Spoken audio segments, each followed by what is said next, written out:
apprehension in America on this election night.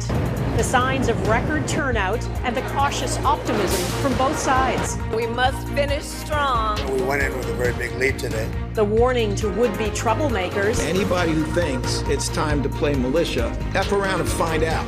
Plus, the Quebec couple who drove all the way to Florida. I wanted to be in the action. Global National with Donna Friesen, reporting tonight from Washington.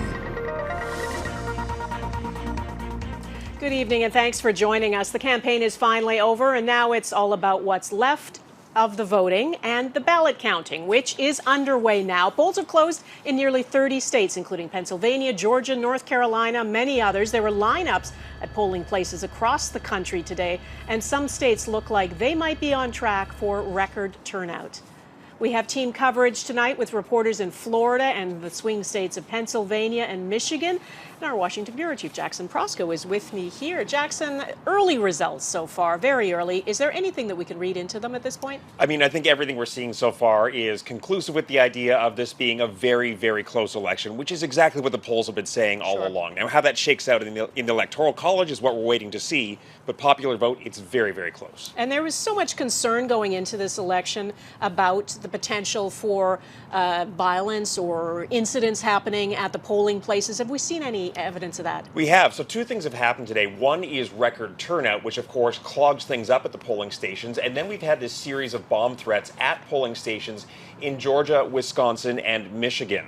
We're talking dozens of them. In fact, DeKalb County, which is part of Metro Atlanta, had to suspend voting operations at 5 or 6 precincts tonight because of these bomb threats.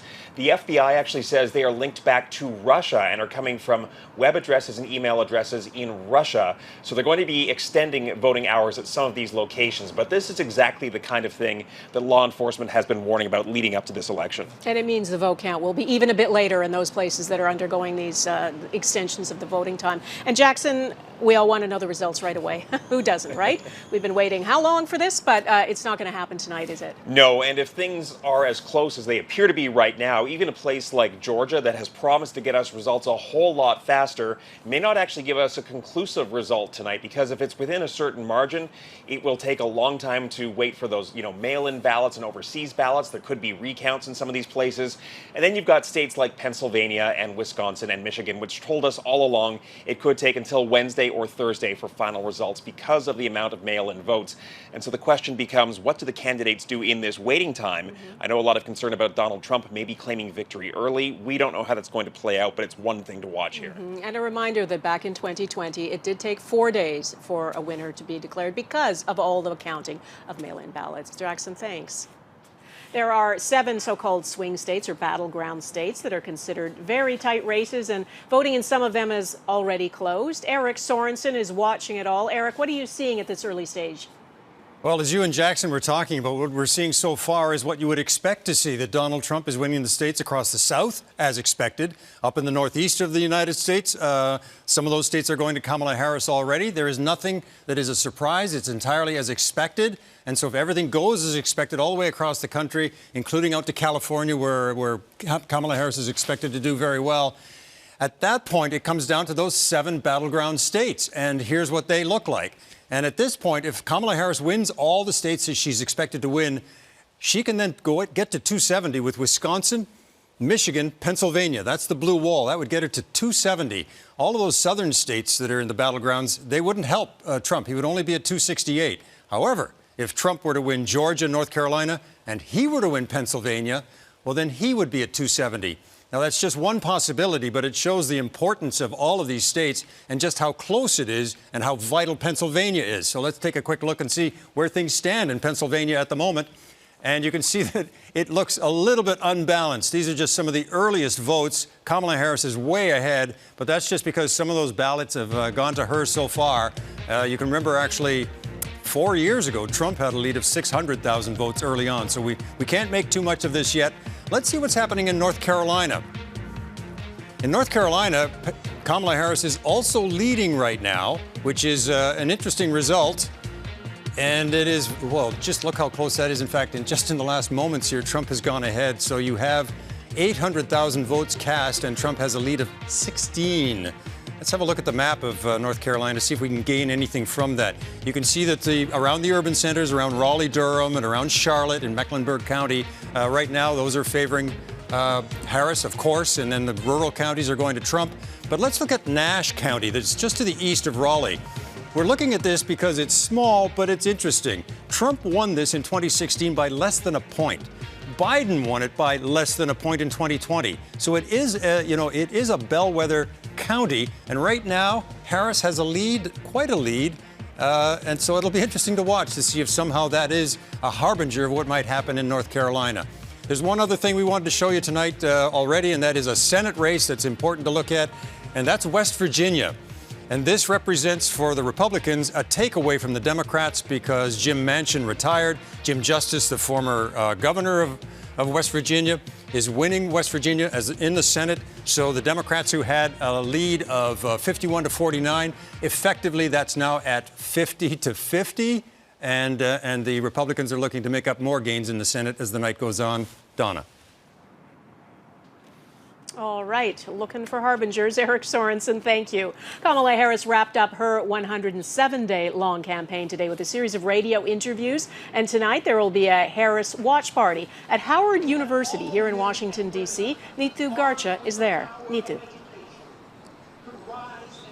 Donna, a more formal portion of the program has begun here. The president of Howard University is speaking on the stage behind me, talking about the significance of who might potentially become the first president who is a graduate of a historically black college or university. As well, earlier we heard the Howard University Gospel Choir singing. Miss Howard University sang the national anthem. And before that, a DJ had been playing some very lively music here. About 20,000 people are expected here. The crowd has jam-packed the venue, and for some time many people had been dancing. It really felt like a party. Some of the people we spoke to in the crowd say that might be a sign of the hope and optimism as some very, very early results start coming in. They paused the music for a moment and started showing CNN live results coming in. The crowd erupted in cheers, but the message that Vice President Kamala Harris had today as she did a radio blitz, a series of interviews in her final pitch to voters, was to get out and vote because this race is too close to risk it. Take a listen. We just got to get everybody out to vote, though. I know there's a lot of support and pride, but this is going to be talk about history. This is going to be historically one of the tightest races ever for president. Now, in the final stretch of Vice President Kamala Harris's less than 4-month campaign, which she only joined in late July after Joe Biden had stepped back, they shifted their strategy a little bit. They did continue to focus on those key battleground states, but their message hit a more positive tune. Kamala Harris in these last few days has not mentioned her opponent Donald Trump by name. She is painting a very different picture between her agenda of focusing on the American people and his, which she says would be focused on a list of enemies. We heard from some students here at Howard University earlier today on why they support Kamala Harris. Take a listen. There was a lot of racism was very rampant, very open. People don't really care about what they had to say, especially in the South. So I would say I'm not really ready to go back to that. The situation in Gaza, I think she definitely could have handled better, but I do believe she is still the best candidate. I voted for her specifically because I think that she represents huge change that's happening in America. She cares about people who look like me. She has policies in place for people who look like me. I'm voting for her, and my specific reasoning was really for reproductive rights. So that's really important to me, especially from being from Kentucky. We don't have reproductive rights. That was all taken. You might be able to hear the crowd cheering behind me as Howard University's president makes some remarks. A lot we don't know, but one thing is for sure, the excitement here is palpable. Donna? All right, Neetu Garcha at Howard University in Washington, thanks. Donald Trump has been running for 721 days, and he wrapped it all up with a midnight rally in Grand Rapids, Michigan, the same place he ended his campaigns in 2016 and 2020. He's back in Florida tonight, and that's where Jeff Semple is, too. Jeff. Hi, Donna. Well, no surprise, Donald Trump has won his home state of Florida, and tonight, this is Trump HQ, the campaign's official watch party where Republicans are now gathering in large numbers, hoping they'll have reason to celebrate. Whoever wins this election, this event overnight in Michigan may have marked the end of an era. Likely the last Donald Trump presidential campaign rally. My last rally, can you believe it? The rallies, these big, beautiful rallies, there's never been anything like it. But that nostalgia quickly turned nasty. For the past 9 years, we have been fighting against the most sinister and corrupt forces on earth. The nearly 2-hour speech stretched past 2 a.m., targeting migrants, Mexico, and comparing his crowd sizes to those of Kamala Harris. The level of enthusiasm is 5 times greater than their level. They have no level of enthusiasm. But over the past week, journalists covering the campaign have noted the unusually large number of empty seats at Trump rallies, sparking speculation about momentum in the final hours of one of the closest campaigns ever. So in an election of this nature, we're really looking at those small details. This political expert notes in the last 2 elections, late deciding voters largely went for Trump, but he says Harris has the better ground game. This close, you're really looking at what does the campaign and party infrastructure look like on the ground. Among those getting out the Trump vote, this American-Canadian couple. We're feeling great. Kevin Neal is the Republican Party chairman in Palm Beach County, which includes Mar-a-Lago. He met his Canadian wife after she left BC in 2020 due to the pandemic restrictions. It was like moving worlds. It honestly, it wasn't like moving countries. I felt like I moved to a different, happier world, and I love Florida. Laura Neal is part of an influx of conservatives moving to Florida in recent years who have helped turn the swing state into a Republican stronghold. By the time Trump arrived here early this morning, voting was just getting underway. The most important election. Among the crowds, this Canadian couple from Quebec. They can't vote, but drove 26 hours to experience the election on Trump's turf.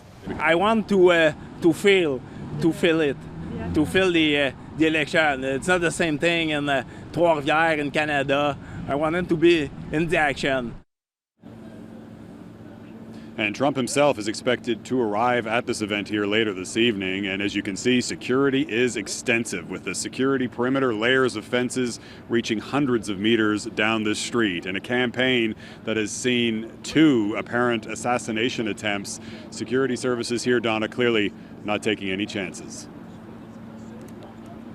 All right, and just to recap, Donald Trump, the projected winner in Florida as he won in 2020 and 2016. Jeff Semple in West Palm Beach, Florida. Thank you. One other note about Trump: shares in his media company, Truth Social, is considered a bit of a barometer of his political fortunes. Well, its share price bounced around wildly today. Trading of Trump media and technology stock was automatically halted multiple times because of the wild swings in value. It was up over 18% on Tuesday morning. Then there was a sudden and steep sell-off, sending shares down by 8%. Analysts believe the stock's fate hinges on the 2024 presidential election results. We will have live coverage tonight of America Votes, a Canadian perspective on this historic election. We will be streaming live beginning at 9 Eastern, 6 Pacific, wherever you watch Global News. That includes BC One, globalnews.ca, YouTube, the Global TV app, Pluto TV, and Prime. We're back to the U.S. election in a moment with a look at how some people in Battleground, Pennsylvania are fed up with the campaign. Plus, what has some election officials nervous.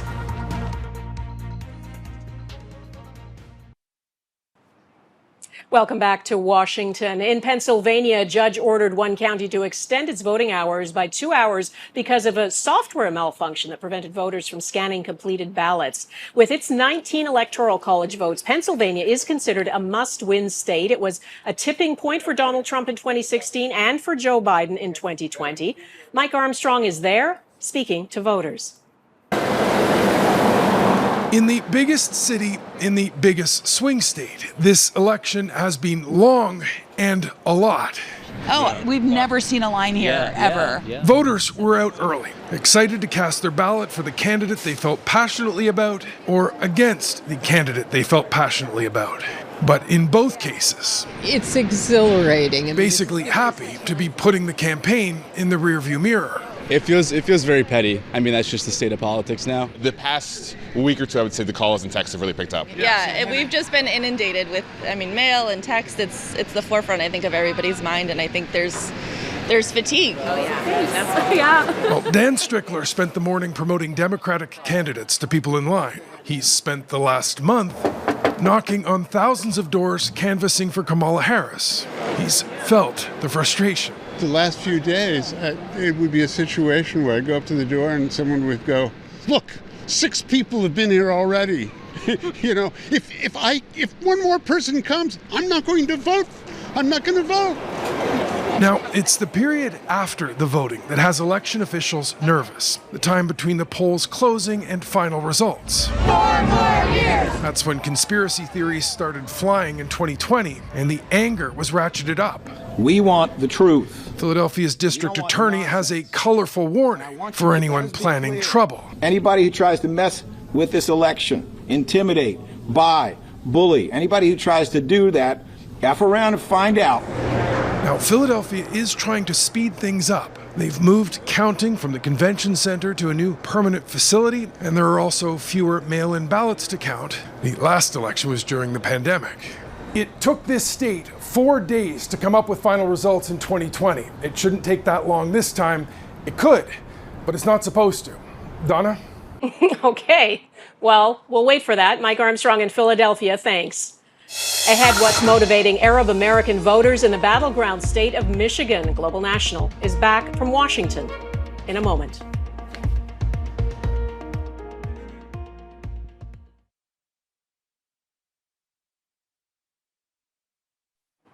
Michigan has one of the largest populations of Arab Americans in the United States. No group in this country is a monolith politically, of course, but traditionally support for Democrats is strong in Michigan, and now that's starting to change. Sean O'Shea is in Dearborn, Michigan tonight. Sean, what are voters there telling you?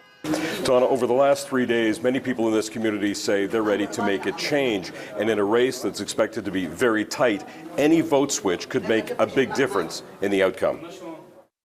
In her vintage clothing store in Hamtramck, Michigan, outside Detroit, former Mayor Karen Majewski has a strong opinion about Donald Trump. Trump is a madman and a despot and a chaos agent. But she may be in the minority. 23,000 people live in this community. Many say they're turning away from the Democratic Party in favor of Trump. The Democrats, unfortunately, they have veered sharp left. It's not the same Democrat Party. Settled by large numbers of Polish immigrants, the population is now predominantly Arab American and Muslim. The current mayor, who is Muslim, endorsed Trump, saying Democrats have let down his community. So I think that shift is something alarming to the Democrats, and it will have a major impact on the outcomes of the election. Nearby Dearborn is home to North America's largest mosque and the highest per capita population of Muslims in the United States. Was this the hardest decision for you? It was really the hardest decision because I know Trump will win. Hazem Barghouti is Palestinian, says he voted for the Democrats ever since moving here 30 years ago. He didn't vote for Trump, but voted Green because of what's happened in Gaza in the past year. We have to stand for something. I mean, we can't deal with Ukraine different than dealing with what's going on in Gaza and Lebanon. The best bet to go for is probably Trump for us. Former Mayor Karen Majewski Is less about Gaza and more about anti-LGBTQ. Majewski says she hopes and believes Kamala Harris will win the state, even if Harris doesn't claim most of the votes in her city. But she's worried. This election, I think, is a test case for truly whether the United States, as we know it and hope for it to be, can survive. This voting precinct just outside Detroit's been busy all day. One Arab American told me he's been voting for the Democrats for 50 years, but is voting for Trump this time because he says he wants Trump to put the country back to, as he put it, the way it was before. Donna. Interesting insight. Sean O'Shea in Dearborn, Michigan. Thank you. Strength and unity next.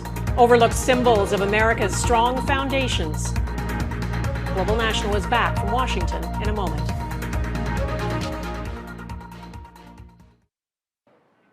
On this election day, we are all looking ahead, wondering how the next chapter in this great country will unfold. But sometimes looking back can be instructive, considering how former U.S. presidents dealt with division and how the foundation this country was built on held it together. The Lincoln Memorial in Washington, D.C. It's an imposing tribute to the 16th President of the United States, Abraham Lincoln. There he sits, larger than life. Lincoln not only preserved the Union and issued the Emancipation Proclamation, he grew up in poverty and is the epitome of the American dream, the idea that through hard work and determination, a person can accomplish anything in this country. And there's a symbol in this monument that is often overlooked, one that reveals its deeper meaning. It's right there on Lincoln's chair, beneath his hands. It's also at the base of the steps to the memorial. The symbol is a fasces, derived from the Latin word for bundle, a bundle of rods bound together. A single rod may be broken, but a bundle is unyielding. The message? There is strength through unity. You see it too in the 36 columns, one for every state in the Union Lincoln fought to preserve. There in the Oval Office too, carved above the door, and 2 of them flank the Speaker's podium in the U.S. House of Representatives. Strength through unity. It's a concept deeply embedded in the foundation of the United States. Today, there's fear that foundation is crumbling. Buildings just a short walk from the Lincoln Memorial are being boarded up on the eve of this presidential election, protected in case there's violence. No one has forgotten the attempted insurrection of 2021. Donald Trump still refuses to admit he lost last time, and this time he calls his political opponents the enemy within. Divisions over the results of this election, whatever the outcome, will be raw and bitter. And as solid as Abe Lincoln looks, the notion of strength through unity feels a bit like a relic of the past. And that is Global National for this Tuesday from Washington, D.C. I'm Donna Friesen. Thanks for watching, and stay tuned for our special America Votes at 9 Eastern, 6 Pacific on BC One, globalnews.ca, YouTube, the Global TV app, Pluto TV, and Prime.